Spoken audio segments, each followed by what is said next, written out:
To bude dřív na konci.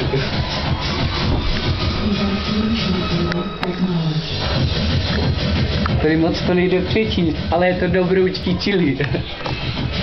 No. Nejhorší věc, která nás kdy napadla. No 3, 2, 1, dej.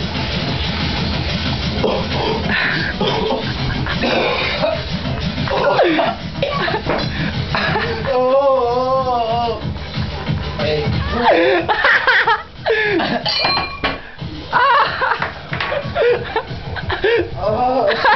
Starý, já potřebuju kapesník, kde máš? Kapesník. Nemám voka. Děláš si kozy? To si dáme na pizzatek! Hej, Michal, zmůj. Tam máš sprchu vogel.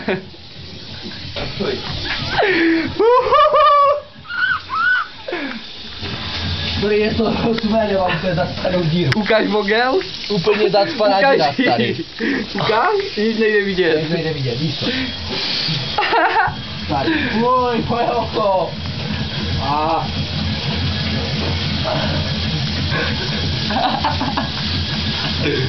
Starý, jak vidím já svého. Starý.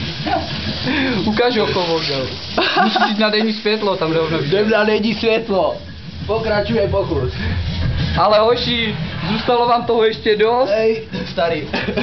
Dojedeš to druhou? Druhou. Jo, vogel. Ne, to nejde. Je to úplně kape do krku a začíná to pálit reakci.